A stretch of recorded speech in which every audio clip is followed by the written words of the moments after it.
double Mountain Drakes, they rushed down the Baron, and yes, they didn't secure the first Baron within Nunu against the Sejuani. That cost them a lot, but that was looking like a fine H2K game.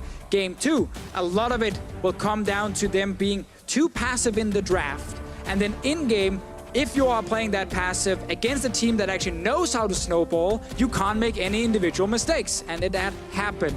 H2K needs to respect that if G2 eSports gets ahead in these games, they know what to do. They can play the macro, they can actually punish you for it. So H2K cannot draft the same kind of super passive early game and just hope to scale into late and that G2 eSports will throw away the game, because they won't. That option is closed. We'll see what they want to change. Remember, game 1, they were on blue side as well for the side of H2K. They traded that Tristana for the Cho'Gath and Sejuani. It counted against them very quickly. They move later in, but the Rakan, the Kalista, the bans remaining relatively consistent to what we saw last time.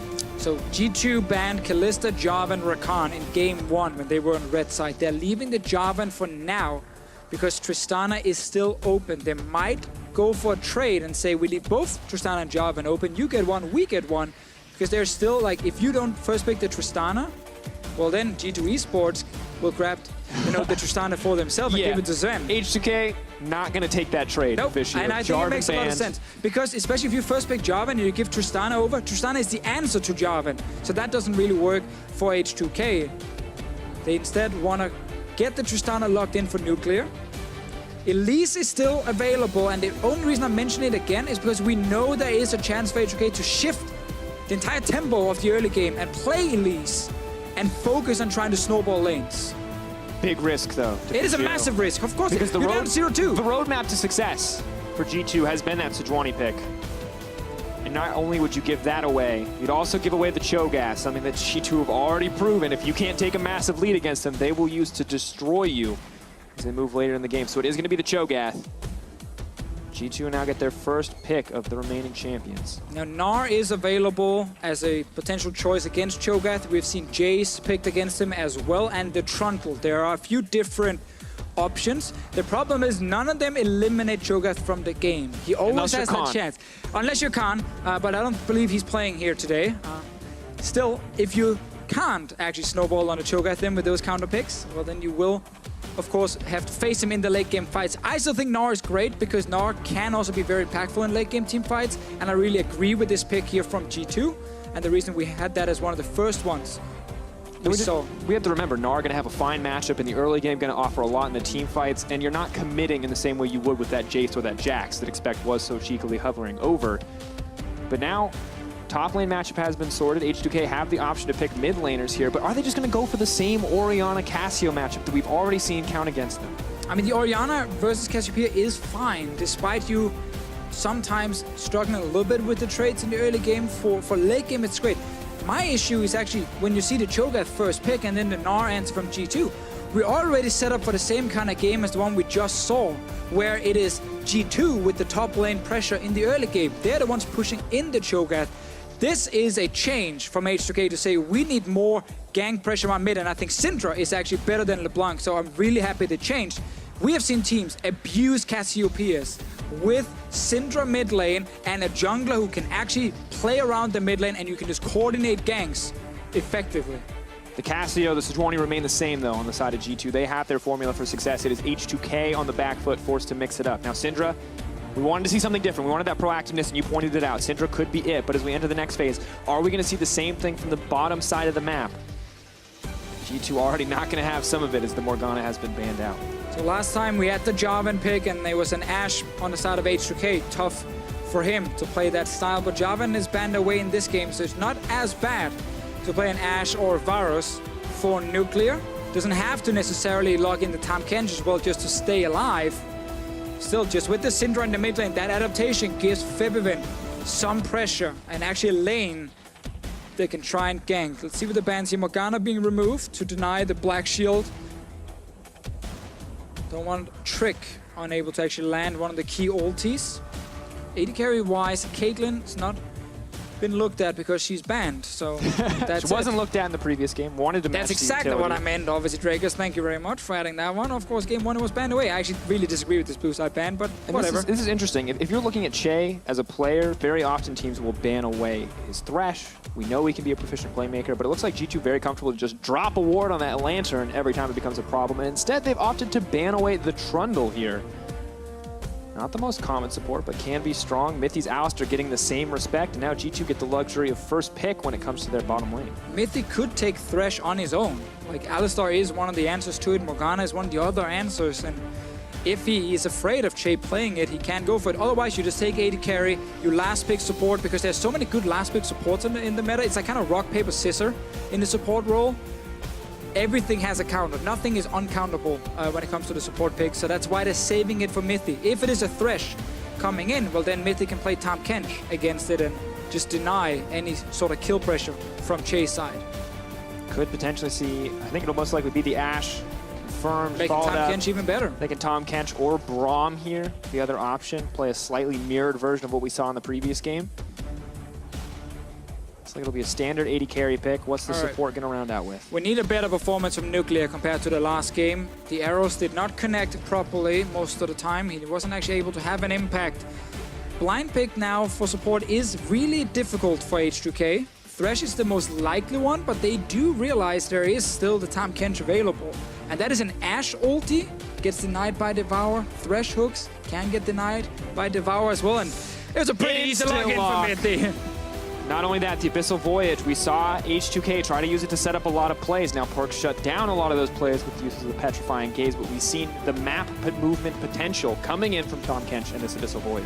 This game though here, Perkz needs to adjust his mindset, because the one lane H2K will look towards early, it's mid lane. After they get a mid lane advantage, they can go bottom lane, and with the double CC lane of Thresh Ashe, they can take down a Tahm Kench if needed, or force Sven out of that lane if they have a bit more pressure from mid.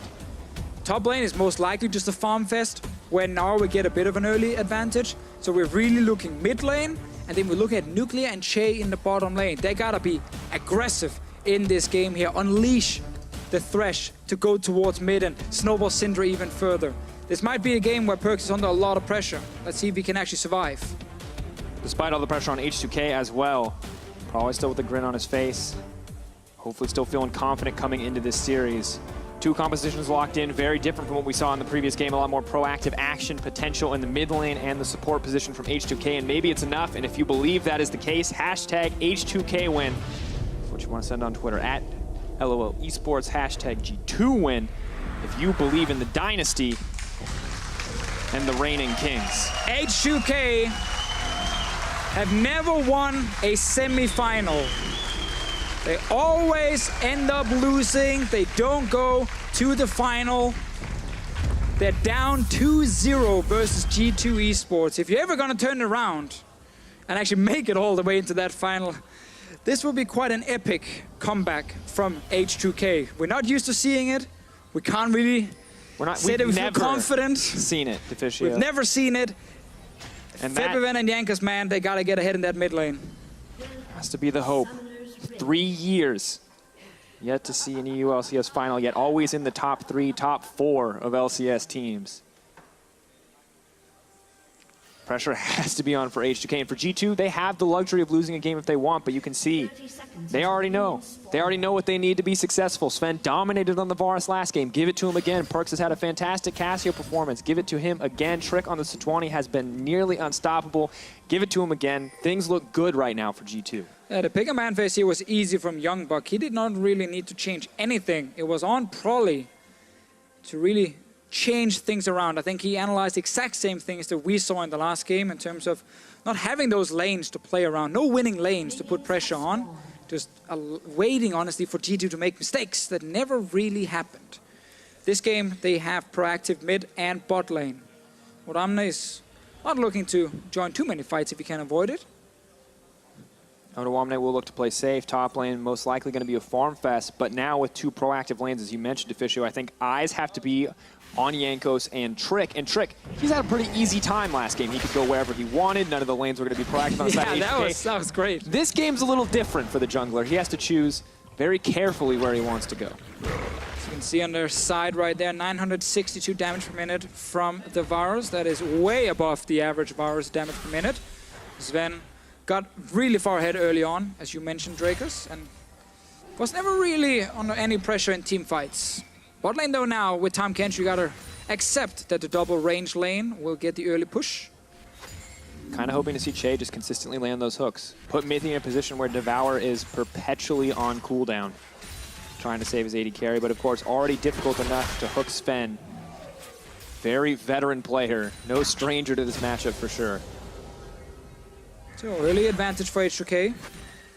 Jankos taking his red buff as well. Mid lane, Syndra.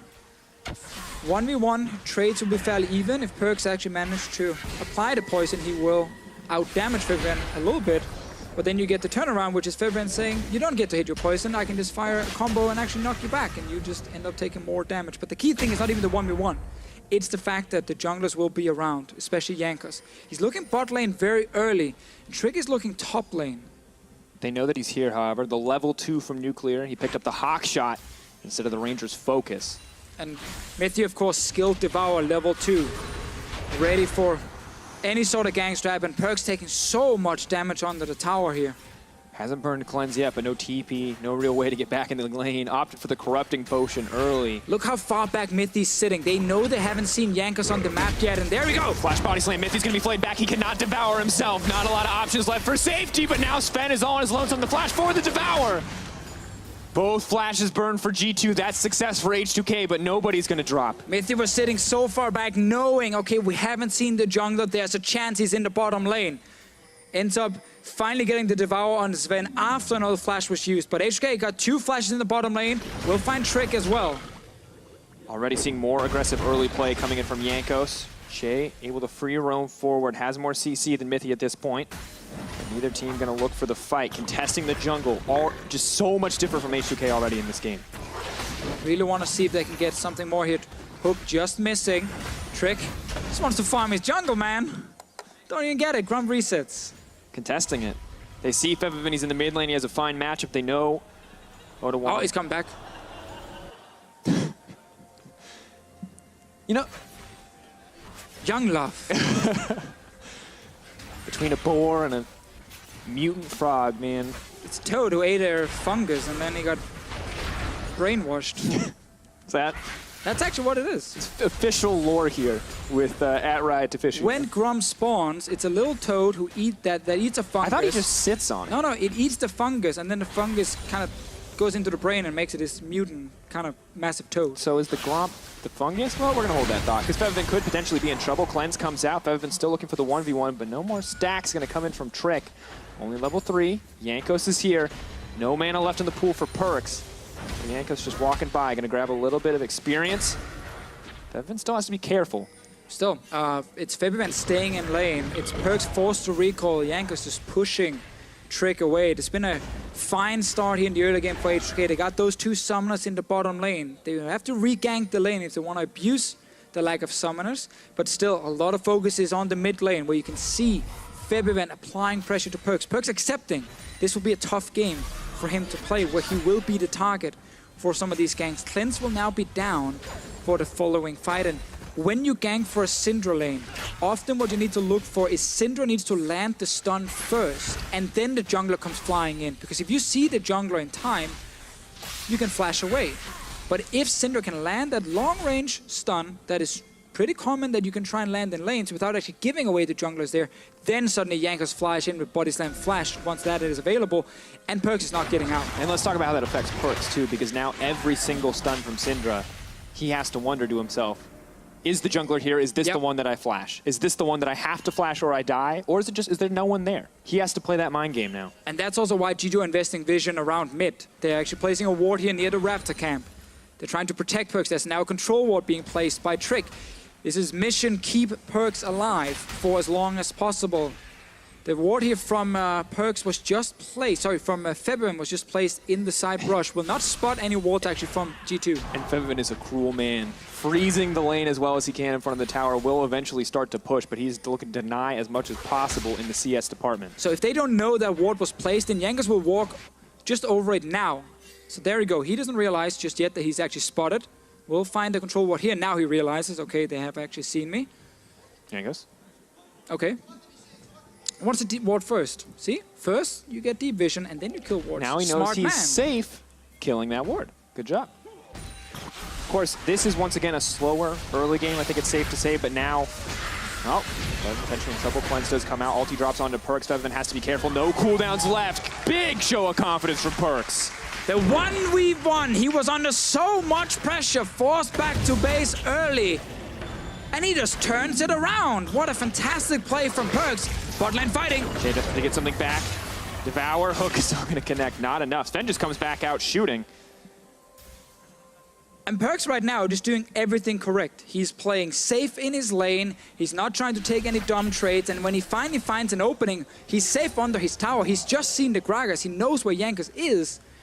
He just turns it around on Febiven, lands the ulti, connects the poison. No flash away from the Syndra. And that's a first blood now in the 1v1 lane where Cassiopeia was pushed under her tower.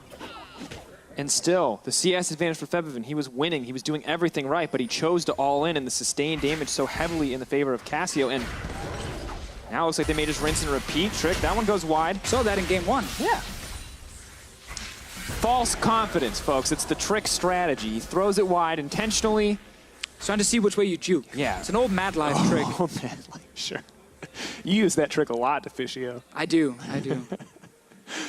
But of course, I think we have to praise Perks, right? In a single week, he went from saying, hey, I just played the worst series of my life versus Splice. And now he has not lost a single laning phase. He has not died in what feels like a single 1v1. He has won now a 1v1 against Febiven as well. It's such a fast turnaround for this mid laner and arguably against a stronger mid lane opponent. Keep seeing that little fight for vision around mid lane. Another good ward at the Raptor camp by G2. They keep spotting Jankos. They see him now killing this camp as well, so they can call Perks, hover to top side. The jungler will come from the bottom side, and you can see Perks is playing safe now. He knows exactly where Jankos is. He's not afraid of the gank. It's very smart play from G2, just tracking the enemy jungler, understanding which lanes H2K wants to play around. H2K still looking to make things happen. Perks maybe faded in, moving forward, nice ulti comes out, he's still looking for the kill, trying to find the outplay, locked up. Perks moving for a little bit more, Jankos just wants to knock down the kill, but Perks is hungry for blood. Not gonna flash it in, but in the 2v1, Perks finds the kill. I mean, it's just insane performance from Perks right now. He sees the Gragas, he doesn't flash early, even though Jankos is trying to bait it with the body slam, and lands a 2-man stun with his ulti. Second time he kills Febiven in this lane, and this time Jankos was right next to him. Now the fight may start. Sven locking up Che. They know that they have the level advantage. Moving in, that's the Devour used defensively. Che may just get taken down. The exhaust has been burned. He is now set to fall. The arrow comes out. Nuclear, I don't think he's going to be able to get anything back. Tongue Lash, gonna stun, waiting for the flash over the wall. Sven moving in for a little bit more. Otto's coming in. The hail of arrows and another double kill for the G2 bottom lane. The two lanes H2K wanted to play around and try and win, to be more proactive in the early game. They've just died. This is not the jungler, Deficio. This is not some crazy kind of play across the map. 1v1s. 2v2. Now Trick can make it even worse. Hey, 2v1, no problem moving in. Miasma means no flash for Febiven and a killing spree for Perks. H2K falling apart and G2 dominating them in this game. It all starts with smart play around the vision control, keeping Jankos away from this mid lane. It then turns into 1v1 kills from Perks, 2v1 kills from Perks. The bot lane wins as well, and 2,000 gold lead for G2. 10 minutes in, 11 minutes in now, Deficio. Game 1, even. Game 2, G2 favored. Game 3, G2 is dominating. And it's another playoff run where H2K looking like a team that will bomb out of it straight away. They lost 3-0 in the quarterfinals to Fnatic in spring. That was a big surprise. They didn't expect it. They're about to lose 3-0 to G2 again, not even taking a single game off them. We thought this would be the closest the teams would ever get. G2 coming off a struggling performance against Splice, H2K. The chance to review all of that footage, so much more time to prep for that series than G2 got. But it's so fun to watch G2 when they're playing at the top level because they are making so many smart, small decisions that always snowballs into something bigger. The players can play more aggressive because of the control they have as a team, because of the communication. The pick and ban phase has been great all 3 games from them as well. And we have to remember what's on the line here for G2. They've already got their world spot. But right now their focus is not worlds. Their focus is keeping their throne. They want people to remember why they were and why they are, potentially, the #1 team in Europe. And if they take down H2K, only Misfits stand in their way. And Misfits, they had an immaculate performance against Fnatic, do not get me wrong, but G2, the momentum that they're building up from a best of 5, full 5 games to what very well could be a 3-0. This is staggering how quickly G2 have improved. Now, before G2 plays Misfits in that final, they've already qualified Misfits for Worlds as well by actually taking down H2K. Now, the game is not over just yet, but with a 2,000 goal lead and a very strong late game team fighting comp from G2, it's looking almost impossible for H2K to get back. This is the moment where you need some of these individual players then to just turn a switch and start making the big outplays. But it's a 0-3 Syndra who's just been outplayed by Perkz 3 times. And let's be clear here, Perkz isn't building full damage. The opportunity to outplay this Cassio is long gone. That is an Abyssal Mask in his back pocket. Yeah, this was really that little adaptation that happened for Cassiopeia as well when people figured out building Abyssal Mask is so good against double AP combos like a Gragas jungle with AP damage and a Syndra mid lane. Because you have so high base damages anyway. And I keep talking about this, like the 10% damage increase from this Abyssal Mask is 700 range, which is exactly the same as your Twin Fang. So all your DPS is getting applied with that bonus. And it also helps some of your tanks like Sejuani. So it's so good to stay alive in these trades and very effective against AP junglers too. Jankos was so aggressive earlier on, but now he's hesitating a little bit. Not sure if it's the right choice to make this play. Knows that if he commits and this backfires, everything could get even worse. And they're already... You can hear the teams on stage, very loud in their calls. Not clear what the next goal is, but clearly both teams ready for a potential fight. Mithy over the wall. Hook gonna connect. Here's Mithy. Cleanse out, walks away. Trick looking to turn it, TP on the way in. G2, no hesitation. They pull the trigger, they find that rampage for Perkz. 6-0 for G2. H2K doing the only thing they can do right now, try and force a place. Abyssal Voyage, Odo trying to flash to safety. Righteous Glory is gonna take him out. He's trying to run. Miasma comes in though, there's no escape. Goodbye, Odoamne, Perkz unstoppable. Whenever H2K try and make an aggressive play, then G2 just reads the situation perfectly. Dual lane was already around the mid lane. Mithy was just hiding around the corner. He was just being like, yeah, I know you're going to engage on Perkz. I will devour him, he will stay alive. And then a quick turnaround with Trick and Sven showing up. That's a top lane tower going down, that's a Rift Herald going down as well. 15 minutes, 4K gold lead, a Rift Herald in their back pocket, almost guaranteed to kill that mid lane tower. A team comp with a Cassio that can shred through a Baron in an instant if they get the chance, and they're making chances at every turn. Look, so he's hiding around the corner so he doesn't give away his position with the minions, and then he waits for the engage. Eats the Cassiopeia instantly, and then they know, okay, these guys have overextended, quick turnaround. As soon as that ulti lands onto Shay, he's going to die. Top lane, well, you've already won the mid lane fight. Why not just go top and, you know, you should time Kench ulti perfectly to force Odoamne. This is the value of that Tom Kench. HK trying again though, they really need some kills. Sven is here as well. Mithy running for his life. They have to pick who they're going to go for. Sven running back into no man's land. Mithy slowly getting burned down. Sven trying to stay alive, but that's going to be a kill for Febiven. This is a good start for H2K. 2 taken off the map. They're looking to fire it back. Already the gold lead diminished. Only 3K in the favor of G2. Can they keep the fight going? Very important here, as you said, for H2K to get kills on Febiven and Odoamne as well. They just need to keep forcing some of these aggressive moves and hope they can outplay G2. They can't just sit and wait now. They can't go full late game because G2 will, with this gold advantage, just snowball the game. So nice proactive move from H2K in the bottom lane. Need a few more of those. The proactiveness we wanted to see from H2K when we saw this composition, and as well, some of the same small weaknesses we saw showing for G2 in game 1. Single members getting picked off, overextending, overstaying.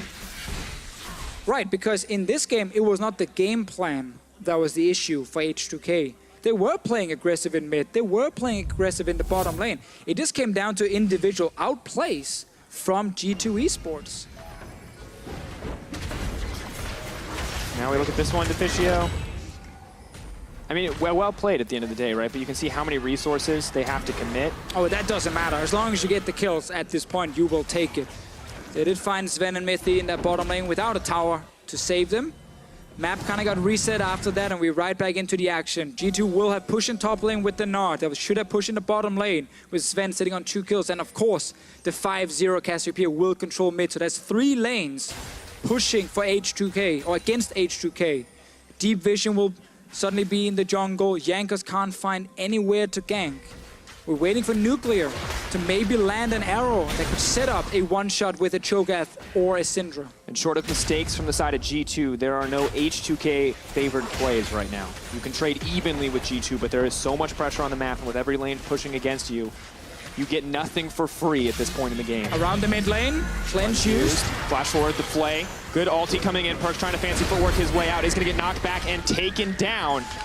And this was exactly the play we talked about here. Use the Ash Arrow to try and force something. They got a cleanse and then they could kill him after. Bot lane though, Rift Herald plus Sven pushing down 2 turrets. Mid lane tower going down though in favor of H2K. Mithy walking to the mid lane. Rage almost full coming in from Expect. Could get the Mega Gnar.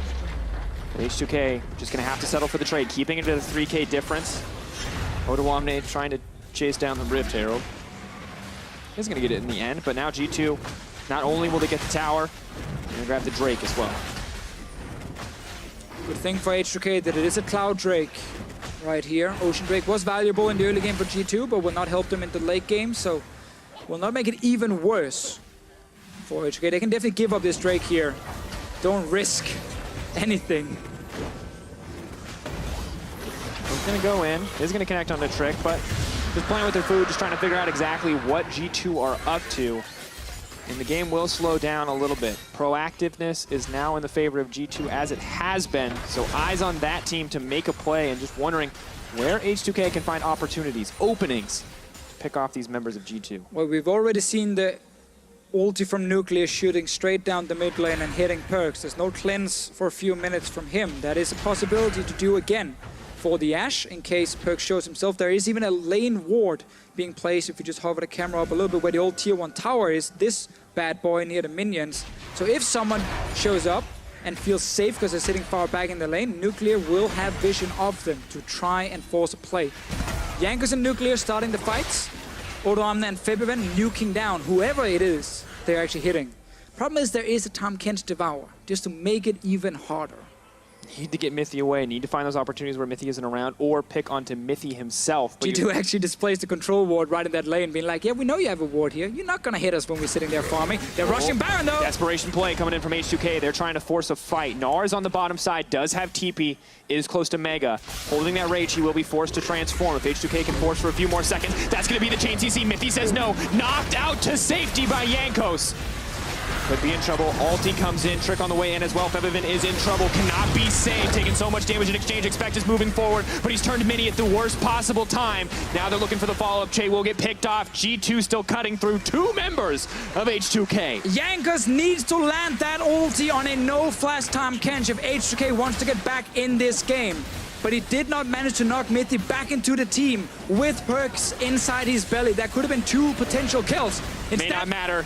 Perkz is on the hunt for more. Looking for Jankos. Baron's going to drop for G2 as well. That could be the final nail in the coffin. Almost a 7K gold lead in the favor of G2. When you're this far down, then you have to perfectly execute these small fights you are getting. That was actually a fine call from H2K. You have a Cho'Gath, you can feast the Baron, try and force Expect to TP in, and see maybe you can rush down the Baron and then get out.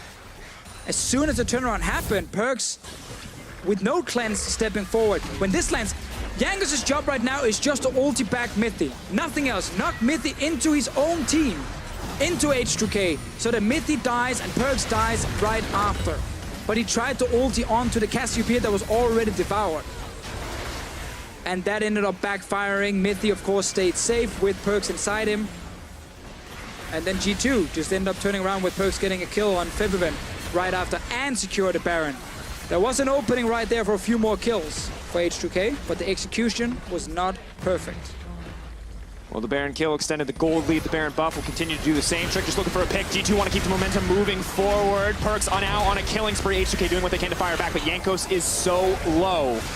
Team holding on for as long as possible. G2 looking for the tower. Multiple low health bars. Odoamne could clean up if he gets the chance, but Perks is not going to have it. Mithy tanks the tower while the rest of the team cleans up. Fevivin has to be careful. No one going to drop on the side of G2. G2 will secure a tower here. A few low members, but Mithy once again with the Devour, keeping Trick alive. It's a lot easier to play a frontline tank when you know you have a Tahm Kench behind you, because you can stay a little bit longer, take a little bit more damage. Bot lane right now, Dracos. For a fight, Fevivin gonna find Mithy. G2 getting picked off. Odoamne, what can he do here? He is still getting ripped through. Sven does so much damage. Trick is gonna get taken down by the tower. At the end of the day, it is a 2-for-1 trade in favor of H2K. They're holding on. H2K just swapped the attention to the Tahm Kench that was fairly low. G2 tried to push the maximum out of their Baron buff, and the bot lane tower did not die. It is still alive, will slowly get the HP back. G2 though, with the 8,000 gold lead, denied the potential Baron rush from the Cho'Gath team as well. It's not a small win for them. G2 feels like no matter what they do, they still come out with an advantage, and H2K still just grabbing at scraps here, looking for any opportunity to come back. And we look across the board, Deficio 8-1-2 the score for Perks, 3-1-5 the score for Sven. Both of those carries are terrifying. On top of that, Black Cleaver, Frozen Mallet coming in, and oh, hi. Now Fevivin. Yeah, goodbye, friend. 3.5 items already at 23 minutes for Cassiopeia. It is insane. 10 stacks as well on his Dark Seal. Why not? Get a Soul Stealer. I can't believe it's only 23 minutes. Such a fast game from G2, finding those opportunities. Trick. Again, checking. Where do you juke? He knows this is the ult. And that'll give a small advantage to H2K, but without Fevivin, they can't really defend this one. Odoamne throws down the silence, but there's no follow-up engage. There's no follow-up damage without the Syndra here. So it's a slow and steady walk down from the side of G2. Have to be careful, though. Any moment, G2 could pull the trigger and look to engage. Sven does have the ultimate. Odoamne getting threatened here by Perks. Inhibitor is going to drop. G2 continuing to extend the advantage. Almost a 10K gold lead in their favor. And they have a big wave top lane as well. They can join if they want to push for even more. They're still fairly healthy. There's a Warmox on Trick, just giving him all the HP back. He just lost, and they're going to kill Odoamne. Forward, Odoamne needs to make it out of this one. I don't know if he can. Che gonna make it over the wall, but here comes Expect. Che wants to make it out of this. Tier 2 tower in the sights of G2. They're looking to burn it down. They're looking to find their place in the finals with one more fight. But H2K, they want their shot at it. Expect getting engaged on, is going to use the Gnar, trying to find a way out of the fight. Mithy is there to save the day if they need it. Pulling back in the end. And they all jump away. G2, they keep just pushing it. Oh, so close.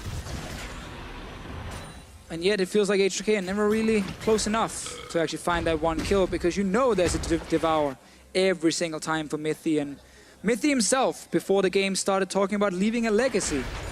And he said for him, taking a team to the finals, win the finals 4 times in a row would be a fantastic achievement from him and for G2 eSports. Not just a legacy either, Deficio, but the G2 dynasty, the team that has just won and kept on winning since they entered the LCS. H2K have been here longer, but they have never been close to that title. And Mithy and Sven and Perks continue their streak of never missing a European final when they are playing in the EU LCS. Quite amazing that Mithy has also qualified for every single Worlds where he's been playing. Together with Sven, worth adding, quite a lot. Only Lemon Dogs was without Sven. Season 3. I never imagined this duo would be as good as it is, but we see it now. Niels Mithy, Sven Mithy, whatever you want to call it. Together for a long time, you can see why they've earned so many accolades. All I'm going to say is, as soon as Mithy joined the LCS in 2013, every single dual lane he ever played in was one of the best in Europe. I've never looked at a Mithy lane and said, man, they're weak. These guys don't know what they're doing. Always among the best, if not the best. Keep our eyes off G2 though, because H2K, they're holding on to final hopes. He is hooked up. The follow-up damage is not there. They're just poking at him. They don't have nearly enough damage. The early Void Staff, all the magic penetration Febiven can get his hands on, and it's just not enough to hurt the tanks on the side of G2. H2K, if they find Mythy and CC him, they might be able to burst him down, but that's just the support you're killing.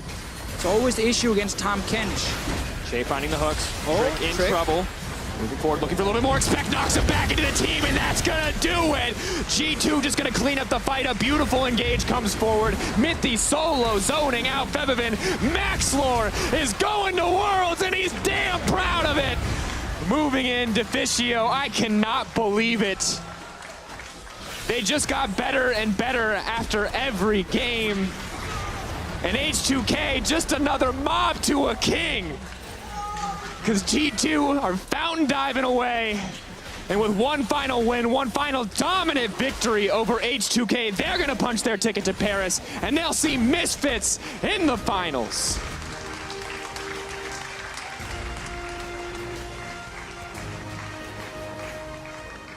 And this last game just showed us how strong these individual players are on G2. They have the macro figured out. They know how to ward in the early game.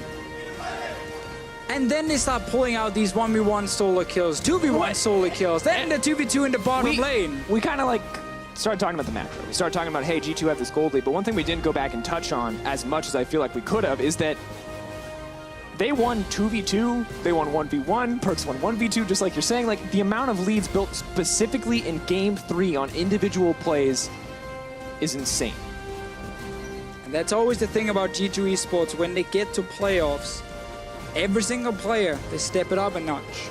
The team, they figure out the meta. They know how to play the map. We always know they can do that. And then in Europe, they're always able to take down whoever is right in front of them. They've still not lost a split. And I know Misfits had a 3-1 win over Fnatic and looked very good, but G2 eSports with 3-0 sweep over H2K will still come in as the favorites for that game. I don't think there can be any doubt. It's hard, right? It's hard because every time you count G2 out, they strike back. They come back stronger. Hey, MSI group stage, you look terrible. Bracket stage, you look like gods till you had to face SKT. Pre-Rift Rivals, struggle. Rift Rivals, a struggle. Post-Rift Rivals, once again, top in Europe. Hey, they lost to Fnatic. Well, now they're going to Game 5 against Splice, and now they're 3-0ing H2K. Such a one-sided Game 2 and 3. Game 1 looked very even, back and forth.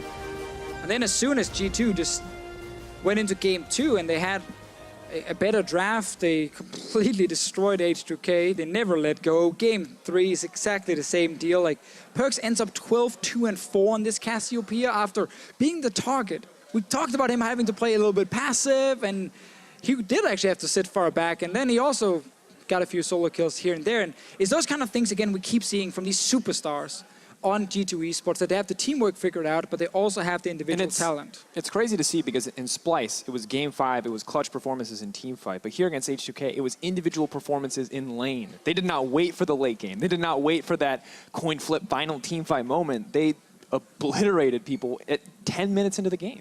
We have to then switch over to H2K because we were really hoping, like we were looking at H2K once again coming into playoffs, and as you said, like this felt like the one chance for them to do it, with G2 not always looking perfect here in the summer split, and then H2K, great group stage, like great regular season. It really felt like they could push G2. And the thing is, if you've never seen H2K in playoffs before, you'd have no reason to doubt them. They always look fantastic in the regular season. It's when you look at the years and years that they have fallen flat that you have to start to question this team. You have to start to wonder, why does it always fall apart when the pressure is on them the most? I think one thing we're seeing, especially here in the last game, is the small little micro things that needs to be executed perfectly doesn't always happen for H2K. Febiven dying in that lane, Yanko's not always finding the right ultis. Nuclear and Shay, Game 2, Game 3, dying in the bottom lane, 2v2 as well. Like, that just makes it very difficult for you to actually take down another top team. And it's been some different issues, of course, that's plagued H2K across multiple splits of playoffs, but they need to figure out what the issue is, the core issue, and how they can fix it, because it's not just random anymore when it keeps happening. No, and of course, we have to remember, yes, they will play in the third, fourth place match against Fnatic, and they'll also have a shot to qualify for Worlds via the Gauntlet. So H2K aren't out of the picture yet, but turning our attention back to G2, player of the series, of course, is something that we have to talk about, and it's going to go over to Perkz. Now, after the tough series versus Splice, Perkz came back swinging in today's series versus H2K, 25-19, 901 damage a minute across 3 games. The best mid laner in Europe showing up here in the playoffs, making sure his team can go all the way to the final. And honestly, dude, I'm really just excited to see Perkz versus Power of Evil. Perkz versus Power of Evil will be fantastic to watch. I'm also looking forward to Maxlaw versus Trick, because I think Trick had a fantastic series I think today. a close second for player of the series. But also, Sven and Mithy duo kill. This is one of those series where you look at it. I mean, you're 3-0, no, right? Yeah, no one looked bad on the side of G2. Sven is pointing at himself off in the distance. I mean, Sven was pretty lackluster for most of it, but that's about it. I think all those duo kills were Mithy. That was probably Mithy setting that up. I agree. No, it went over to Perkz. Very well deserved, especially that third game. Just kind of solo winning the mid lane. Didn't even need anyone around him. Well, as the dust settles and we get ready for an interview with the victorious G2, let's check out your semifinals big plays brought to you by Acer Predator. Well, he wasn't running Smite yesterday, but Power of Evil still came up huge as Orianna in Game 2 versus Fnatic. Let's take a look. Teleport coming out. Now, will Misfits full engage? The answer is yes.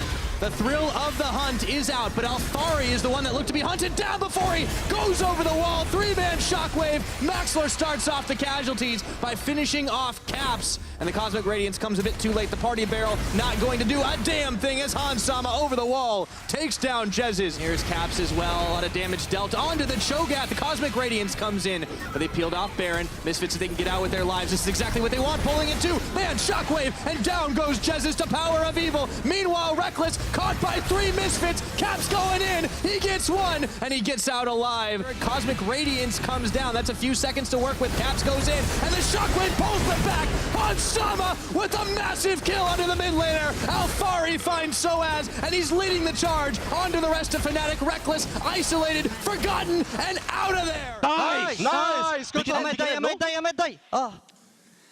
I like that the joke we're still using a Smite Orianna, which was like 2 years ago for like 1 game, if I remember correctly. He's stolen since then. It's happened more than once. That's why it keeps coming up. But speaking of steals, earlier today, Trick showed up big, and at Steve-Plays-Lol tweeted, stealing Baron from Nunu by timing your smite between his smite and consume has to be the best feeling ever, or the worst if you're Yankos.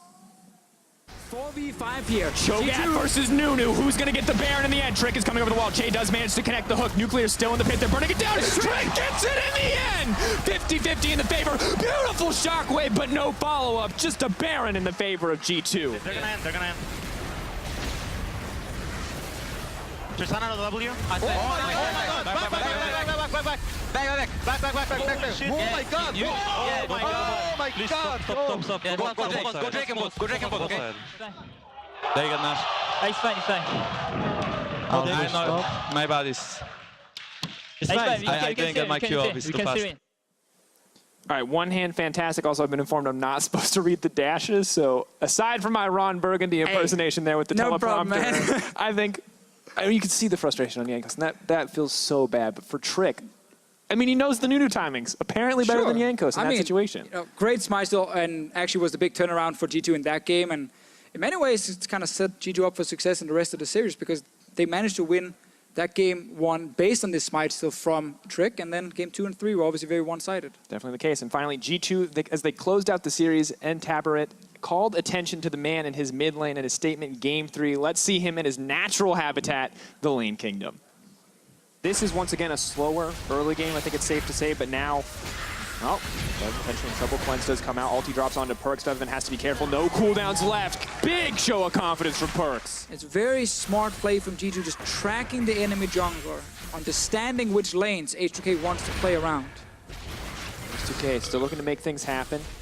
Perkz maybe baited in, moving forward, nice ulti comes out, he's still looking for the kill, trying to find the outplay, locked up. Perkz moving for a little bit more, Yankos just wants to knock down the kill, but Perkz is hungry for blood.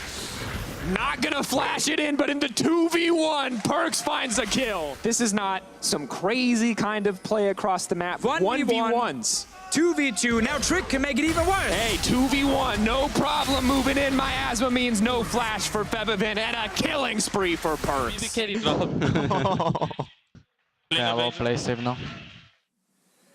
The worst part is he's sitting right over there, just smiling, and now we have to say something nice about him. The big old shit-eating grin. He's like, oh yeah, so proud of himself. We see you. All right, he played really well. He played did. really We have well. to praise Perkz. Well, if you missed any of the action today, we'll be recasting all of tonight's series immediately following the LCS fight between Team TSM and Team Dignitas.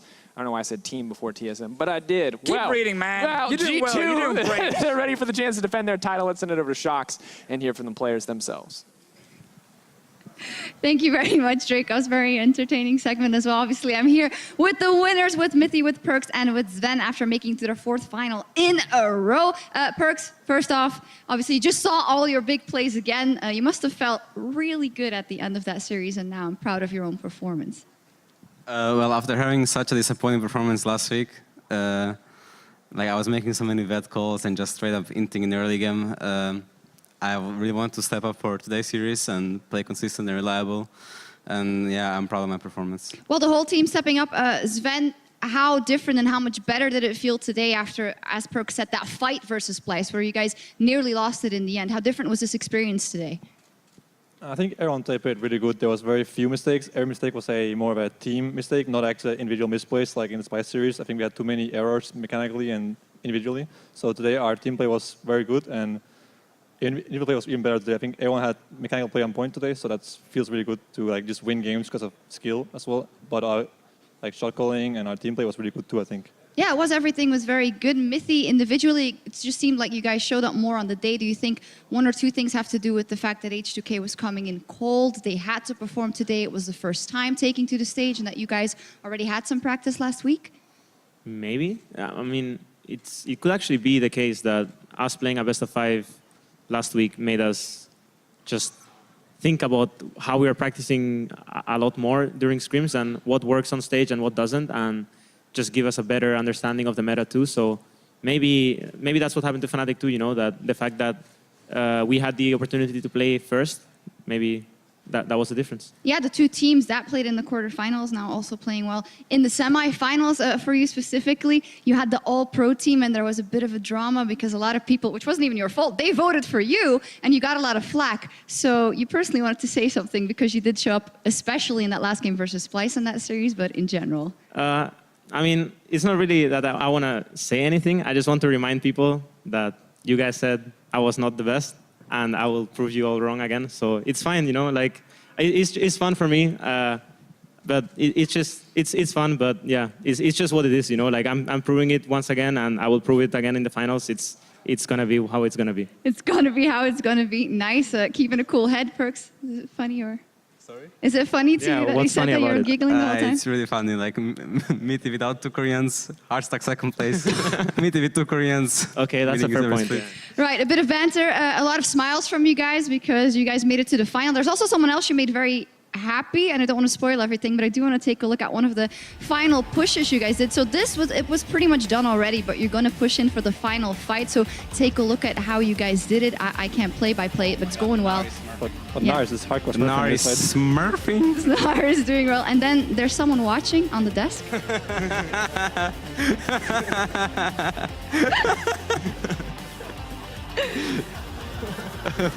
Well, he made you guys get to Worlds yesterday by winning with Misfits, and you guys now made sure that Misfits is going to go to Worlds as well. So they actually Misfits actually gave us a warm-up game this afternoon. I want to say morning, but it was actually the afternoon. Well, morning for us. So we're actually grateful for them because they helped us be warm for our series. And even though Siva was playing support, they still like made us get warm. So that's really thank you to them, you know. Yeah, it was warm. The radiators were also on. That's nice. No, very nice of you guys. I want to take a step back and take a more serious note because obviously there was a lot to do this season, or this split rather, about our Fnatic, you know, are they going to take the throne? And then that story kind of completely went away. Sven, how different was this split for you guys? Because in Europe, you guys weren't dominating for a change, but you again showed up in this best of 5s. How was the learning experience coming into these playoffs and now getting your 4th final in a row? Isn't it 5th final? 5th final, excuse me. Okay, so anyways, in the start of split, we had a bit of a slow start. We had the 3-sub situation. Then we had the problem that we played on different patch at MSI 2 weeks before that. And then there was a Rift Herald running around, and we had no idea about the patch we were playing on. Sayarakan, oh my god. Yeah, Sayarakan, blows. First 2 weeks, we had no idea about the champions we were supposed to play, the Rift Herald situation. And we got kind of schooled by teams like Fnatic, Misfits. We even lost to Unicorns, I think. And we had no ideas like how to draft. So the first 5, 6, 7 weeks we're just used to like catch up to other teams, and then once we got to the later weeks, I think we started to like, be good again and start to learn ourselves. And then playoffs is just playoffs. Yeah, but it must have been a boost though, that 5th game, and especially those final moves versus Splice, because it could have just as well gone the other way. Perks, did you feel a mental click this week coming up into this semi-final that you thought, okay, now we got all our marbles in a row, now it's good? Well, honestly, I was really nervous. I was really nervous going into Splice. I thought they were actually a good team, just from what I heard, and they have good individual players too, and they usually get the good grasp of the meta and strong players in every role. And also, it was my first quarterfinal, so the pressure was like immense, and I was kind of like mentally breaking down like slowly. But then I just picked it up again for Game 5. I told myself that I don't care and play no regrets. And even though we had worse draft in Game 5, like Mithy and me did some clutch plays, and then we won the series, and it felt really great. So, but I knew that I wanted to step up my gameplay for today, so I don't have to go over that again, over the feeling of like feeling like shit, because I played bad. Finally, I do also want to ask you about Febiven. We had the strong video there about how you guys kind of have a similar path. You respect each other a lot as colleagues, but today it was all on the line. Is there anything you want to say to him? Because this must be tough. Like, H2K couldn't really do anything today. I think he was the best mid in this split. Like, he played the most consistent out of everyone and always played really, really good. And today he played really good too, besides the last game. He misplayed a bit, but it's also a really annoying matchup to play. I think overall he's been the best player on H2K, and yeah, he's just really, really solid. And I wish him more luck in the Gauntlet. Yeah, the Gauntlet, we'll talk about that in a minute, because H2K will still have a big chance there. I do want to take a look at the playoff bracket, and in the end it is all filled out because you guys will be going up against Misfits in the final, which is not particularly what that many people had expected the playoffs to go. So Mithy, what do you find of Misfits as your next opponent standing in the way of yet another championship? Honestly, I thought Fnatic was 2 times better than Misfits, at least. And I was definitely proven wrong in the semifinals, so I don't know what to expect from Misfits, honestly. It seems like they're a very good team. They 3-0, 3-1, so we have actually had a harder time than them in this like whole run. So yeah, we will see how it goes. They're really good. They are really good. Yeah. Sven, is it more tricky now to prepare because you guys maybe hadn't counted on the fact that Misfits would all of a sudden make such a good run in the playoffs?